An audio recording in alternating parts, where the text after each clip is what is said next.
ধৈর্য নিয়ে বসে আছেন। এই সময় গুড়াগারারাও বসে থাকতে পারে না। আর এটাই হলো প্রেমিকের পরিচয়।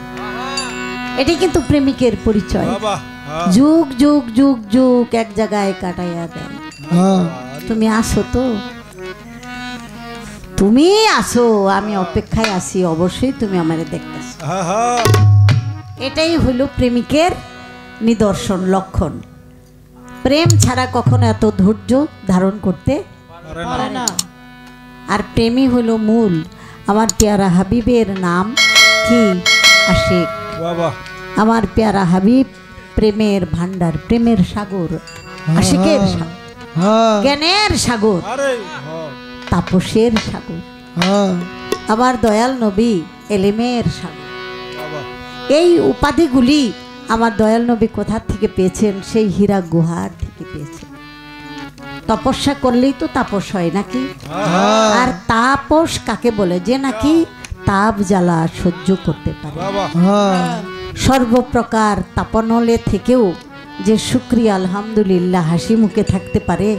তুমি আসো তো, এইটুকি সান্ত্বনা, আর কোনো কিছু লাগে না। তাই সে তাপস হয়। সেজন্য বলা হয় যে প্রেমের রাজ্যে যারা উলিয়া উলিয়া গাউস কুতুব নবী রসুল, পৃথিবীর বুকে দুঃখ ছাড়া কেউ কখনো প্রেমিক হতে পারে না। তাই জ্ঞানীরা বলে যে সয় কষ্ট সে হয় শ্রেষ্ঠ, যে সইতে পারে দুঃখ সে হইতে পারে সুখ, যে সইতে পারে জ্বালা সে পাইতে পারে বিজয়ের মালা। জ্বালা ছাড়া কখনো বিজয়ের মালা পাওয়া যায় না। সে কারণেই আমার যে জসিম ভাই সাহেব কথা বলেছে যে এই মানুষটাই যে বেলায়েত প্রাপ্ত, তাকে চেনা যাবে কিভাবে? এখন চিনবেন কিভাবে? একটা চোর তো সাধুকে চিনবে না, না চিনবে না। চোরের চোখে তো কালি সবাই চোর চোরই লাগে। চোরে বাপেরও বিশ্বাস করে না। তাহলে একটা সাধুকে ধরতে হলে, চিনতে হলে আরেকজন সাধু লাগে। আর সাধু তো সে যে নাকি সাতকে বাদ দিয়েছে। সাত থাকতে বাদ দিতে হবে, তবে সাধক হওয়া যাবে। খাদক কখনো সাধক হতে পারে না। যে হয় ত্যাগী সে হয় যোগী, যে হয় ভুগী সে হয় রোগী। এজন্য বলা হয়েছে যত করবে বর্জন ততই হবে তোমার অর্জন। নির্জন একা থাকো যদি, একা পাবে তার দেখা। একা কোনটা? ফাঁকা। ফাঁকা কি? এই দেহের ভিতর থেকে যত আবর্জনা, যত প্রকারের হিংসা, নিন্দা, লোভ, লালসা, দুনিয়াবি বিন্দু পরিমাণ আকাঙ্ক্ষা, সব কিছু তোমার দূরীভূত করে এই অন্তরটাকে তোমার ফাঁকা করতে হবে। এজন্য বলা হয় যে হয় শূন্য সেই হয় ধন্য। আমি যদি শূন্য হতে পারি, অর্থাৎ লা মাকসুদা ইল্লাল্লাহ, তুমি ছাড়া আমার আর কোনো চাও পাওয়া নাই। যখন শূন্য হয়ে যাব, অর্থাৎ নিঃস্ব হয়ে যাব, তখনই বিশ্বকে আমার পায়ের গোলামি করব। আপনারা তো অবশ্যই নাম শুনেছেন। কার নাম শুনেছেন? সে ছিল জুন্নুন মিশুরি। পাগলের হাল, গায়ের জামাটা ছিঁড়া ফাড়া, নদীর পারে বসে জামার এক কোনা সেলাই করে। কয়েকটা গ্রামের যুবক কয়, তুমি না কত জমিদার আসলা, এই পাগলামি ছাগলামি ফকিরি টকিরি কইরা কি পাইছো? তখন কয় কি পাইছি তোমরা দেখবা। কয় দেখাও। তখন হাতে যে লোহার সুইটা পানিতে ফেলাই দিচ্ছে। দেওয়ার পরে বলতেছে, এই মাছ, আমার সুইটা একটু খুঁজা দাও। সব মাছগুলি সোনার সুই মুখে নিয়ে উঠছে। আমি ফালাইছি লোহার সুই, ওইটাই আমারে দিতে হইব। লোহার সোনা দিয়ে আমি কি করি? আমার তো সোনার দরকার নাই, আমার সুইটাই আমাকে তুলে দাও। সাথে সাথে একটা মাছ গভীর পানি থেকে উঠে ওই লোহার সুইটা তার হাতে দিয়ে।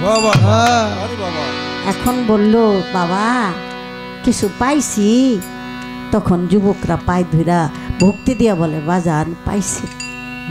যদি নাই পাইতেন তাহলে এই পানির ভিতরে মাছ তারা আপনার হারানো সুইটা খুঁজা দেয়, এটা কি যেন তেন কথা? আরে বাবা রে বাবা, বিশাল। ওই যে হয় নিঃস্ব সেই তো জয় করে বিশ্ব। যে নাকি একের সাধনায় থাকতে পারে সে তার সমস্ত সৃষ্টিকে তার গোলাম, তার পায়ের নিচে গোলামি করে। সে হয়ে আছে মানুষ রতন সব থুইয়া যার কিছু নাই। তাই একটা গান একটু রাখি, আব্দুল হালিম চিশতি নিজামী বাবার গানটা একটু গাওয়ার দরকার।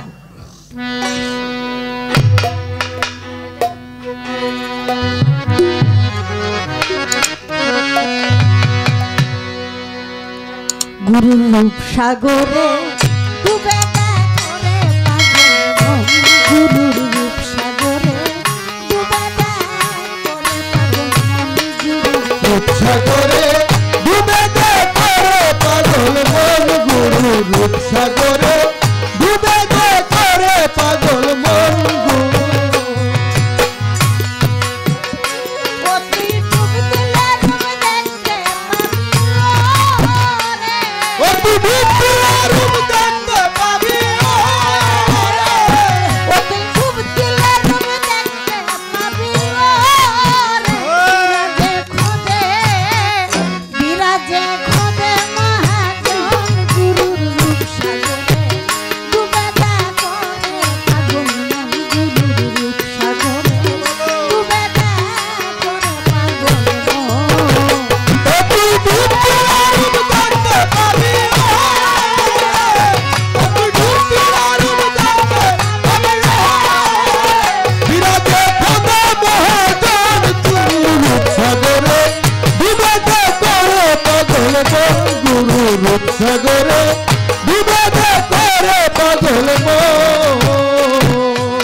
যখন তোর হবে রে খাটি, আরে দেখবি নদীর উজান ভাটি কোথায় কি যখন তোর হবে রে খাটি, ওরে দেখবি নদীর উজান ভাটি কোথায় কি যখন তোর হবে রে খাটি, আরে দেখবি নদীর উজান ভাটি কোথায় কি আরে সেই দরিয়ার গম্ভীরার আরে সেই দরিয়ার গম্ভীরার আরে সেই দরিয়ার গম্ভীরার কত মুক্তা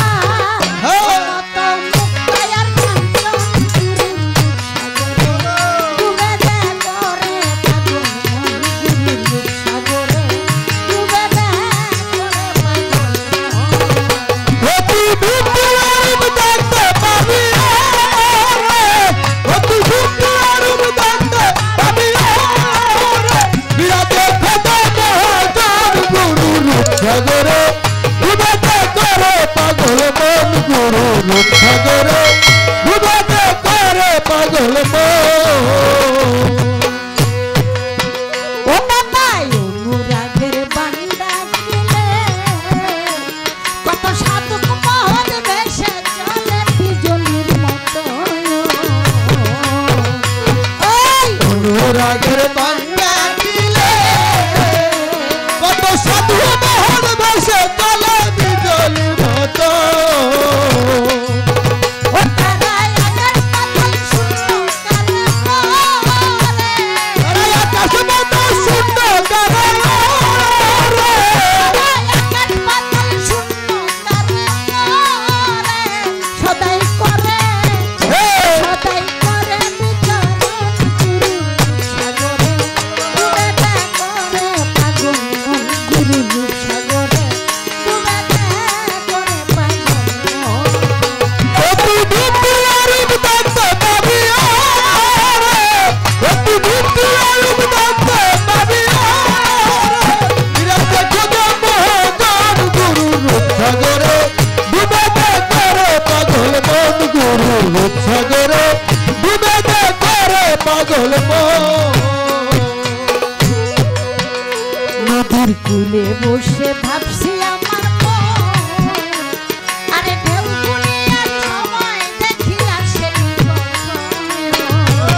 নদীর কূলে বসে ভাবছে আমার মা সময় দেখি ও নদীর কূলে বসে ভাবছি আমার মন আরে যৌবনে আর সময় দেখি আসেনি কখন আমার দিন যা ফুরাইয়া আমার দিন যা ফুরাইয়া গেল রে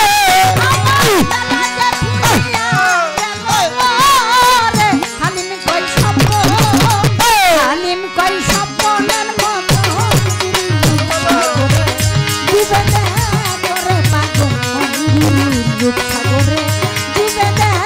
করে পাগল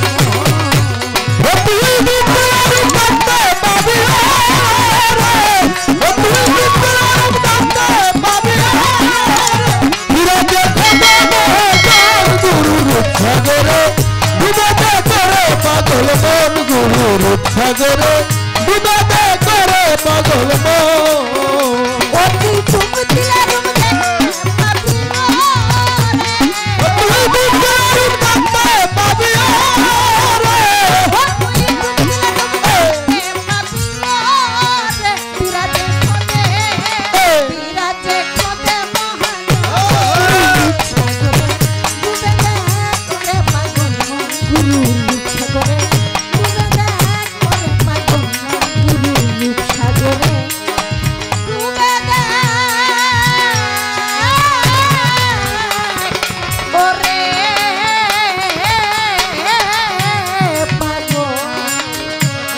ওরে পাগল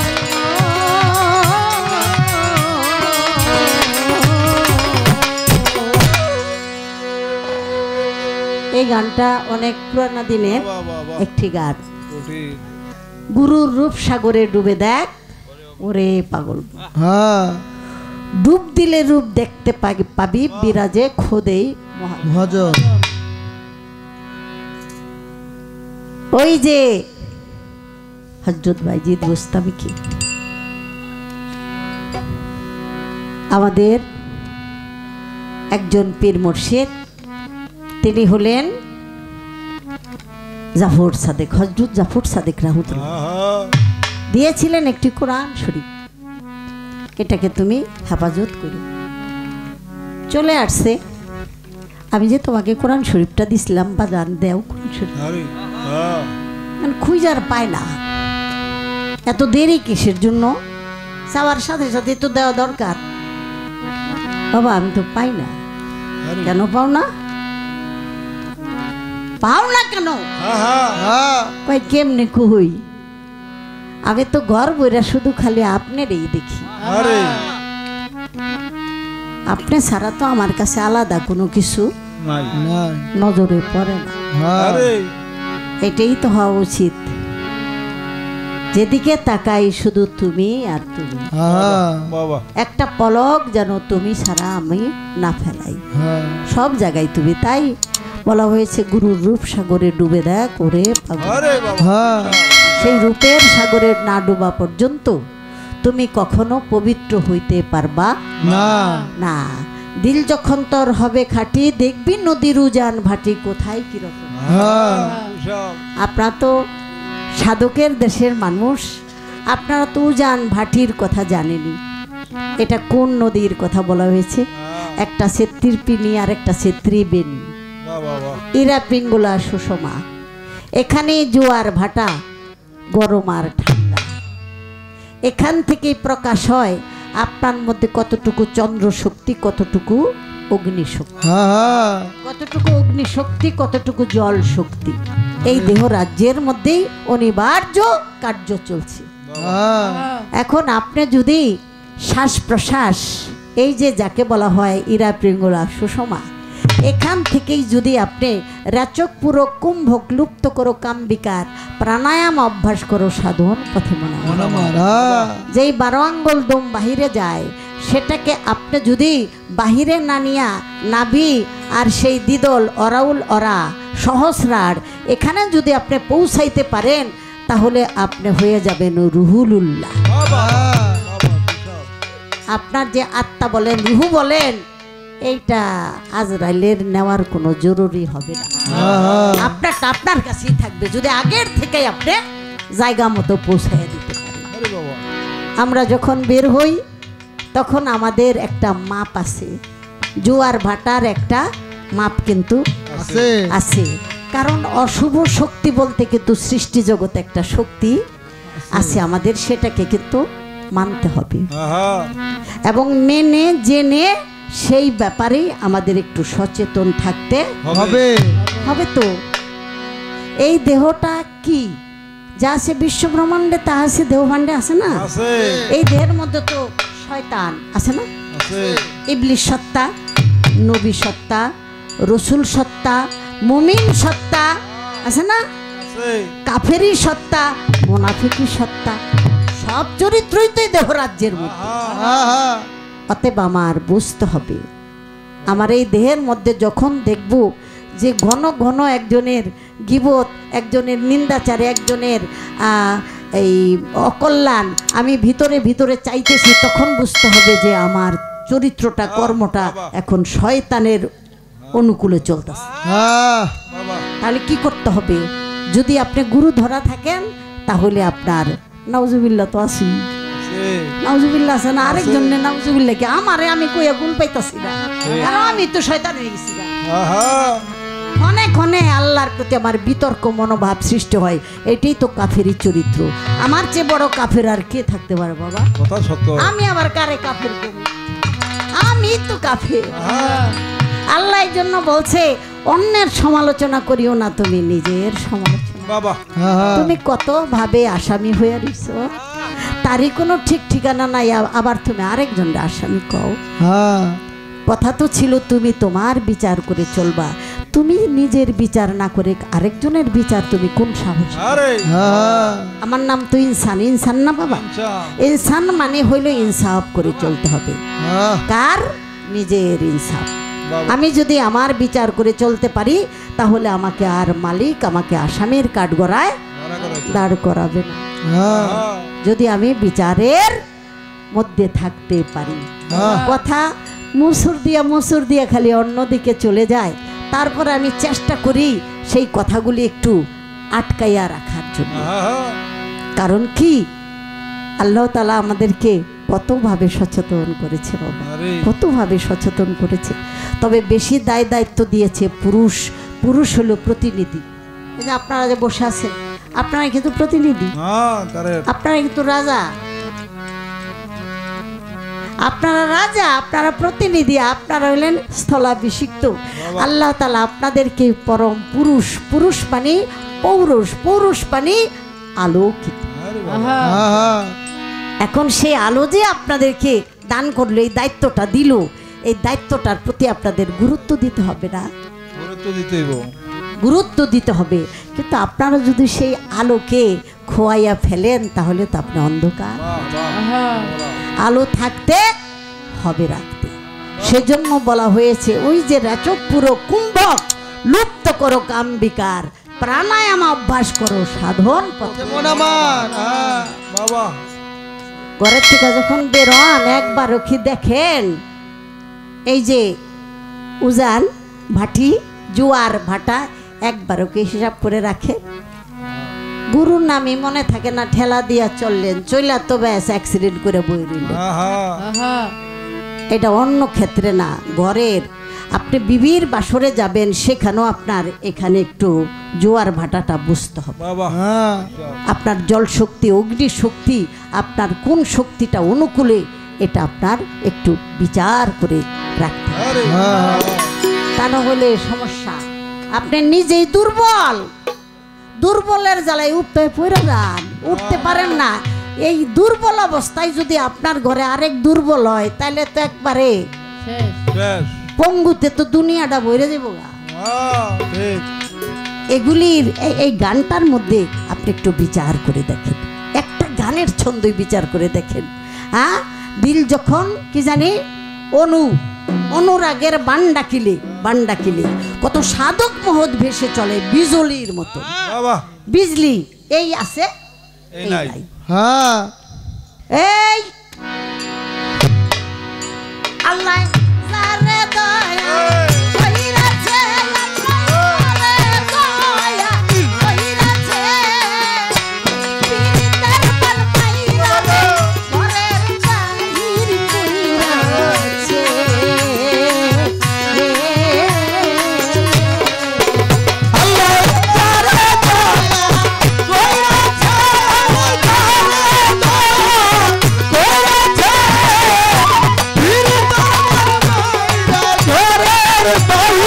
কইরাতে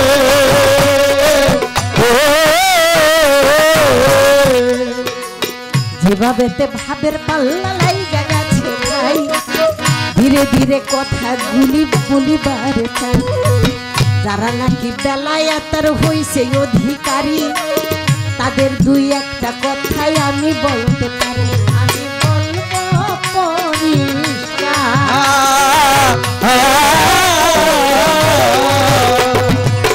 কলাকুপা বান্দুরা আছে একটা দরবার, দারাজ পাগল নাম শুনিলাম তাহার। তার মেয়ের ঘরে নাতি আছে, নাম তার তাহের চা। তার সাথে আমার কিছু আলাপচারিতা হইল বর্তমান। জিজ্ঞাসা করলাম দারাজ পাগলের কেরামতি আছে কিছু কিনা, তবে ফকির নাম দিলে সে কখনো খালি থাকে না। আল ফাকরে অল ফাকরে ফাকরু মিন্নি, আল্লাহর যে ফকির, ফকির মানে ফাঁকা, ফাঁকা খুশি। আল্লাহ বলে আমিও তার ফকির হইয়া যাই, ওরে তার সাথে প্রেম ডুরিতে খেলি প্রেম। জিজ্ঞাসা করলাম এই বাড়ির কেরামতি কি? তাহের চান কয় এই বাড়ির কথা আমি বলতেছি। এই বাড়িতে কোনোদিন চুলা জ্বলে নাই,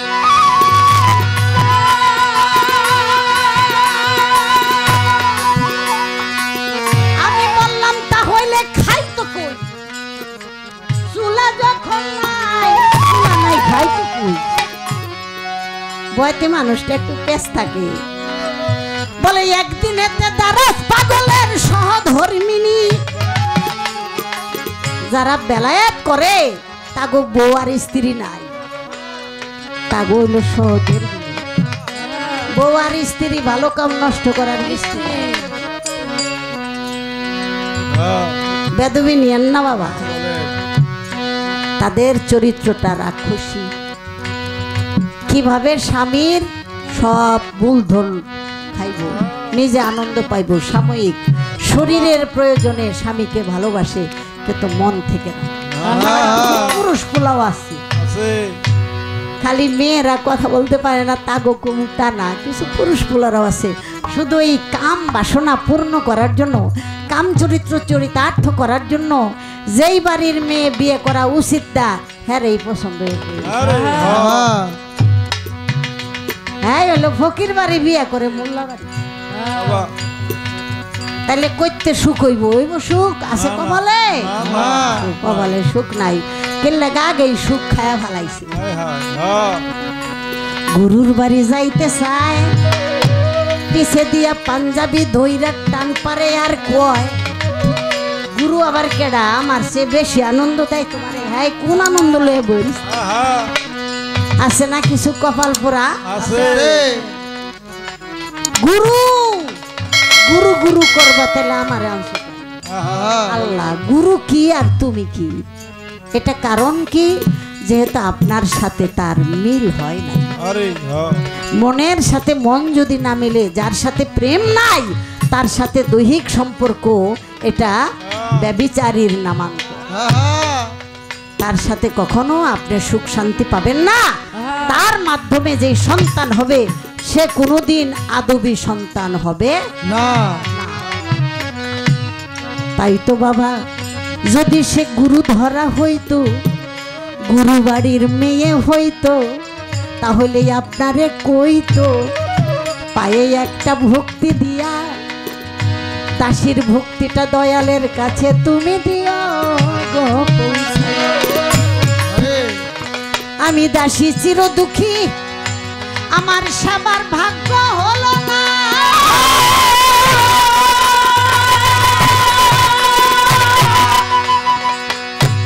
আমার ভক্তিটা পৌঁছাইয়া দিও বাবার কাছে, স্বামী গো ভুইলা যাইও না। নিজের কিছু জোলা থাকলে হাতে দিয়া কয় তোমারটা তো তুমি দিবা, আমার কিছু নাজরানা দিতে দিও। খালি হাতে তো ভক্তি দেওয়া হয় না, নজর নেওয়াজ আছে না। একটা আরজি জানাবেন ভক্তি দিয়া, তাহলে এখানে একটা একটা ভক্তি ভক্তি ফি আছে কিন্তু বাবা, খালি দিলে আপনি খালি যাবে। কথা সত্য। একটা মোমের বাতি হইল দরবারে লইয়া যাই, খালি হাতে কখনো হয় না। যাইয়েন না, একটা নজর নেওয়াজ অবশ্যই দরকার। তাই এটা হলো সহধর্মী। বাবা কামের জন্য সে কখনো লালায়িত হবে না, সে চেষ্টা করবে আমার স্বামী কিভাবে বেঁচে থাকে। বাবা অন্ধকারে সিফা কলে নিয়ে মারবো না, প্রেম দিয়া আপনারে আরো আদর কইরা ওই জগৎটাই ভুলাইয়া দিই। কারণ আমার স্বামী শুধু আমারে আনন্দ দিবে এই জন্য তো সে না, আরো কত সংসার আছে, আরো কত কর্মকাণ্ড আছে, সর্বক্ষেত্রেই তো সেই পানির শক্তি দ্বারা আদায় করতে হবে। হাতের শক্তি, পায়ের শক্তি, চোখের শক্তি, কানের শক্তি, জ্ঞান শক্তি, ধ্যান শক্তি, দশেন্দ্রিয় শক্তি, সব কিছুর শক্তির উৎস হইল পানি। জোয়ার পাওয়ার আসল জায়গায় যাওয়া। এই জন্য আল্লাহ বলেছে অপব্যয় করিও না, অপব্যয় করিলে শয়তানের দোস্ত। অপব্যয়কারীকে আল্লাহ পছন্দ করে না। সেই অপব্যয় হইল পানি। আল্লাহ যেই পানিতে করেছে সৃষ্টি, সেই পানির প্রতি রেখো দৃষ্টি। আল্লাহর ঘোষণা, এই পানি তুমি কখনো অপব্যয় কইরো না, তবে তুমি নির্দিষ্ট জমিতে। আল্লাহ বলেছেন নির্দিষ্ট জমিতে সময় উপযোগী, অসময় না। মনে চাইছে আর শয়তানে গুতা মারছে আর খায়া লইয়া কাম নাই, পাক নাই না পাক নাই। যার সাথে রঙ্গলীলা করবেন তারও কোনো প্রস্তুতি নাই, তার মনেও তো কি একটা সময় দিতে হইব না তারে। যারে দিয়ে এত আনন্দ নেন তারও তো একটু সুযোগ দিতে হবে, সময় দিতে হবে, তারও তো একটু জিজ্ঞেস করতে হবে, একটা আদান প্রদান ভালোবাসাবাসি হইতে হবে। তার কাছে জিগাইলেন না, সে যদি কয় শোলটা ভালো না, একটা আপত্তি মিনতি করে না, ভালো না, সময় না, এটি কি কম, হাই তাহলে কি শ্বাস নিয়ে আরেকটা লইয়া আছে না কিছু দুষ্ট মানুষ ডর দেখায়, আমরা তেমনি অসহায়। হ্যাঁ, ভয়ে ডরে তার মনে চায় না, তারপরে আপনি এখানে কিন্তু আবাদ করতে যান নাই, আপনি গেছেন আপনার নিজের আত্মাকে, আপনার সেই আত্মা ধন, যে ধনে উৎপত্তি প্রাণধন, সে ধনের কেন হলো না যতন, অকালের ফল পাকায় লালন, এই দুঃখের দূষর। আপনি যে কোন ধন হারায় ফেলতেছেন একবারও ভাবেন না, এটা আপনি হাট বাজারে যাইয়া কিনতে পারবেন না, এই জন্য আপনাকে এই কষ্ট বহন। তাই ওই সময় যদি কোনো সন্তান ওই মেয়েটার গর্ভে আসে, আপনার বিবির গর্ভে আসে, ওই সন্তান কোনোদিন আদবি হবে না, তার মন মানসিকতা উশৃঙ্খল হবে, হবে সে চরিত্রহীন, হবে সে মা বাবার অবাধ্য। কারণ আপনি সময়ে গমায় মানে আপনি এক প্রকারের জুলুম করেছেন, আপনার নাম হয়েছে জালিম, আর যার প্রতি করেছেন তার নাম হলো মজলুম। এটুক তো বিচার করে চলতে হবে বাবা। আর যে নাকি সহধর্মিণী সে কিন্তু আপনাকে বাঁচায় রাখতে হবে। এজন্য হিসাবে পেয়েছি সহধর্মীর নাম সতী, তার নাম হয় সতী যে রক্ষা করতে পারে পতির রতি মতি, যার দ্বারা কখনো হবে না ক্ষতি। দেখেন না একটু, জীবনে তো বহুত লস করছেন, কি হয়েছে পরে অকালে গালে হাত দিয়া কান্দন লাগে, আফসোস করন লাগে, আয় হাই শরম পাইতাছি। এই শরমের লেগে কি আরেকজনে দায়? আপনি তো দায়। আল্লাহ নিষেধ করছে না, আল্লাহর কথা আপনি শুনেন নাই। কেন বললাম কথাটা? এই জন্য বললাম আমার মা বোন যারা আছে তারা যেন স্বামীকে একটু বাঁচায় রাখে। আপনি যত বড় গুরু হন, যত বড় সাধক হন, আপনার যে সহধর্মিণী তার যদি সহযোগিতা না থাকে, আপনি সাধুগিরি করে খুব একটা মজা পাবেন না, পাইবেন না। যতই মোটকা বাইন্দা থন, একটা খোসা দিব, মশা সুইটা দিব। তারে আগে প্রেম দিয়ে আপনার কন্ট্রোল করতে হবে, তারে আপনার অধীনে আনতে হবে। বলে দিলাম কত কথা গো, তাও রাখলাম বাকি। আমার কি ভাই জানি, জসিম ভাই, জসিম ভাই না এই যে ভাই আমার শাহজাহান ভাই ঘোষণা দিছে, এই জন্য সাহস কইরা রাখি।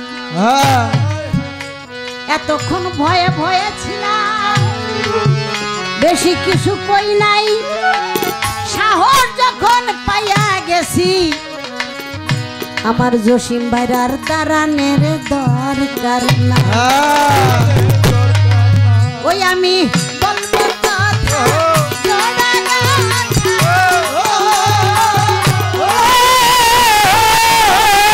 কথা শুনিবেন সবে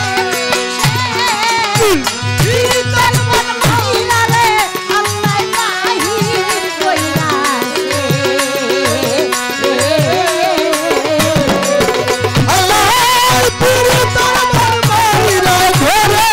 বাহির কইরাছে।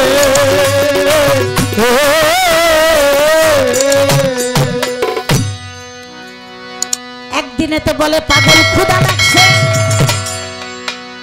খাবার দাবার নাই, আমি কিন্তু পাগলের বাইক গেছি। কয় এই চুপ কর, খাই খাই করস কে, খাই বেশি দরিদ্র আর ঘুম বেশি জানোয়ারে। আল্লাহর মানুষে কি বেশি খায়?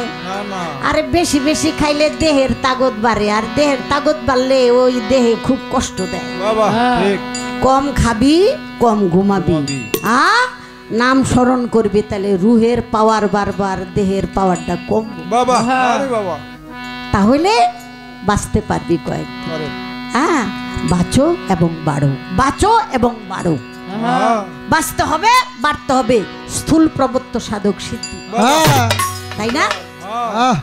সফরদের তন নেগাবারে কদম বলা হয়েছে না, সফরদের তন। ওই যে মানা রাফা নাফসাহু ফাঁকাদা রাফা রাফা, নিজের নফসকে চিনলে রবকে চেনা যায়। এই দেহ রাজ্যের মধ্যে আমার সফর করতে হবে, ভ্রমণ করতে হবে।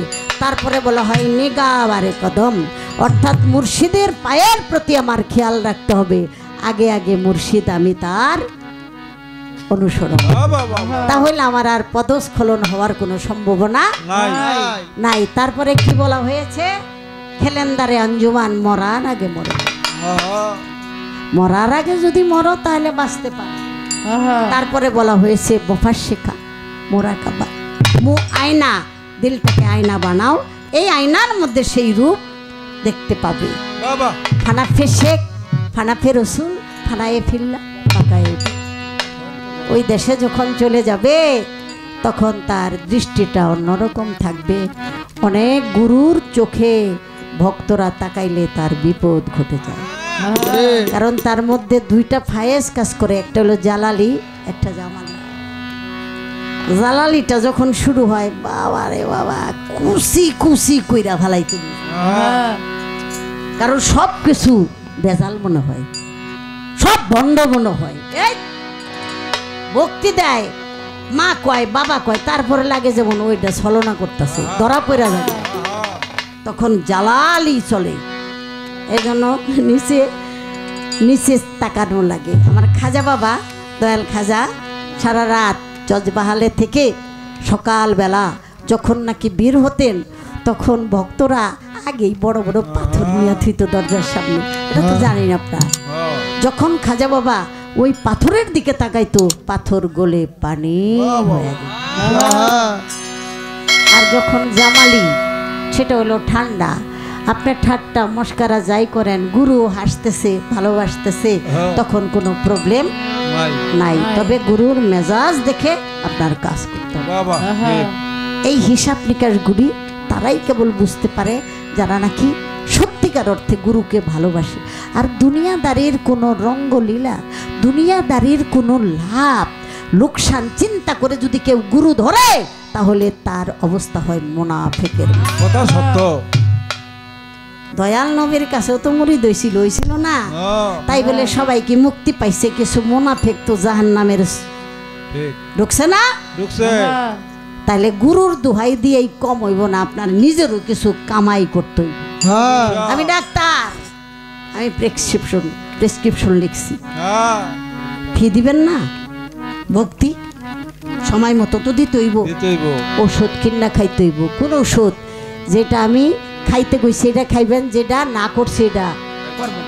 হ্যাঁ হিসাব নিকাশ করে খুব চলতে হইব। বর্তমানে জানেন জসিম ভাই, একটা স্কুলের দরকার হ্যাঁ যেখানে নাকি গুরু গো ক্লাস করা হয়। বিশাল, হ্যাঁ কি বাবা, ঠিক। গুরু গো ক্লাস করার মতো কিন্তু কোনো নাই। এজন্য বড় মোষটা দিতারলেই হ্যাঁ খেলাফতের লেগা আগ করে চাইতে হ্যাঁ হ্যাঁ গুরুরে লুবি মনে করে, তাই মনে করে গুরুরে বড় গরুটা বড় মোষটা দিতে পারলে আমারে খেলাফতি দিয়া লাইব। যদি কেউ দেয় তাই হ্যাঁ মাইনসেরে দেয় না, হ্যাঁ গরুরেই খেলাফত দেয়। হ্যাঁ হ্যাঁ ঠিক।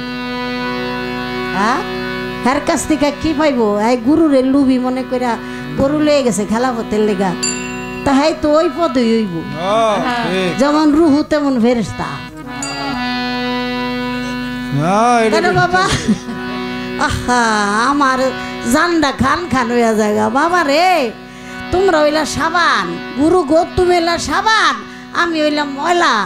আমারে তুমি ডলা দিয়া পরিষ্কার করবা, আমারে দিয়া রো এইটার মধ্যেই ঢুকাই দাও। আরে হ্যাঁ কারণ তুমি গরু নিয়া আমারে খেলাপথ দিছো, আমিও তো আরেক গরুর দিক চাইতে হবে, কিন্তু গরুর সে গরুরই মূল্য হয়ে গেল। হ্যাঁ হ্যাঁ ঠিক। কি গো বাজান? তাহলে সংস্কারক কো? হ্যাঁ সংস্কারক আর বিশ্রায় পাইতাছি না। না, না। সাধারণ মানুষ যারা মুরিদ হয় তারা এখন কষ্টে আছে। হ্যাঁ কি ধরুম আর কি ধরুম না, কি ধরুম আর কি ধরুম না। বাবার একশোটে যাইয়া মুরিদ হইয়েন না, হ্যাঁ। দুই চারবার দেখেন যেই গুরুর মধ্যে কোনো টাকা পয়সার লোভ লালসা নাই, বাবা ঠিক। হাসি মুখে কথা বলে, গায়ের জামা ছিঁড়া তারপরও বুকের মধ্যে থাপা দিয়া না, আরে সে পকেটের দিকে তাকায় না, হাতের দিকে তাকায় না যে নাজরানা কদ্দুর লইছে আয় যাতা দেই তিনটা। হ্যাঁ হ্যাঁ দেখবেন তার কোনো নারী লোভ নাই, অর্থাৎ কাম ক্রোধ লোভ মায়া মদ মাৎসর্য এই 6টা পশুকে সে পায়ের তলে গুতায় পাড়ায়, বিন্দু পরিমাণ তার কোনো লোভ লালসা নাই। তাহলে আপনি মনে করতে পারবেন যে সে একজন কামিয়াব খাঁটি গুরু। বাবা তার কাছে যদি আপনি যান তাহলে হয়তো কিছু পাইতে পারেন, কিন্তু খুঁজতে হবে। সে খেলাফত নিতে চায় না বাবা, না না অনেকে খেলাফত নিতে চায় না গো, গুরু খেলাফত দিবে এই জন্যে দৌড়াইয়া পালায়। কোন বিপদ জানি দয়াল গুরু দেয় আমার গলায়। আরে খেলাফত মানে কি? মানে বুঝা, হ্যাঁ মানে কান্ডারি। খালি নৌকা বুঝাই করুম বাইয়া যাইতে আমার শক্তি লাগবো না? ওই পরম শক্তি যদি আমার সাথে যোগাযোগটা থাকে, আমার জোয়ার যদি না থাকে, আমি যদি সাগর না হতে পারি, তাহলে তো আমার লিঙ্ক থাকবে না মহাসাগরের সাথে। হ্যাঁ তাহলে আমি কান্ডারি হইয়া কিভাবে ভক্তদেরকে নিয়ে যাব? আরে এই জন্য অনেকেই খেলাফতের সময় দৌড়াইয়া পালায়। ঠিক। 6 মাস পরে আইয়া ভক্তি দিয়া কয়, বাজান কি বিপদে আমারে ফালাইতে চাইছিলেন বাজান, আমি কি পারমু? পাগলা কই গেলি, তোরে দিতাম। কয় বাজান গো, আমি যদি গুরু হয়ে যাই তাহলে তো আমার ভক্ত গুনিয়া খেলামেলা করতে করতে আমি তো আপনার কাছে আইতে পারুম না, যখন মনে চাই তখন। আরে হ্যাঁ। দেখছেন, আমি তো আপনারে চাই, আমি তো গুরুগিরি চাই না বাবা, আমি আপনার ভক্ত হইয়া গোলাম। হ্যাঁ আরে জ্ঞানী যারা বুঝে তারা, যারা বুঝে তারা, জ্ঞানী যারা বুঝে তারা, যারা বুঝে তারা, জ্ঞানী কয় পাগলরা, জ্ঞানী যারা বুঝে তারা। তুমি তো পাগল রে, জ্ঞানী যারা বুঝে তারা। আইসো না কবিতা, আসো কি কারণ? গুরুর কথাগুলি একটু রাখিও স্মরণ। এই জনমের নারী হইছ ডিমোশনে আইয়ায়, আইয়া গুরু থাকতে যেন প্রমেশনে যাইতে পারো, একটু রাখিও ভাবিয়া। হঠাৎ করে দেখে এক গাবলা মাছ আরেক ঝাঁকা ভাত মাথায় করে আনছে। ওরে তাই দেখিয়া সবাই মিলে ভাবনায় পড়েছে। গুরু বলে, এই জানোস এই মাছটা কোন মাছ? কয় বাজান জানি না। কোন মাছ? কয়টা হলো রুই মাছ। আপনি জানলেন কেমনে? সকালবেলা আমরা খেয়া নৌকা পাড়ি দিতে যাইয়া একটা রুই মাছ শিশুর দাবার খাইয়া নৌকায় উঠছিল।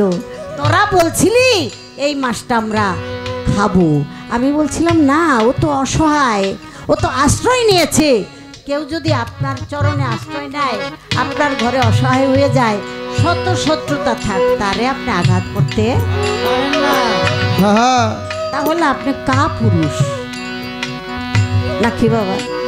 আপনি কিন্তু কা পুরুষ। দুর্বলদের তো সবাই আঘাত করতে পারে। হ্যাঁ তাই সেই দরবেশ বলেছে, মাছটাকে ছেড়ে দিয়েছি, ভক্তের জালে উঠেছে, সে কেটে এনে সুন্দর করে রান্না এখন আমাদের জন্য বৈধ। তাই এভাবেই আল্লাহওয়ালা যারা মনে মনে চাইলে তাদের বাস্তবায়ন ঘটে যায়। হ্যাঁ আরেকটা কথা কি বলবো,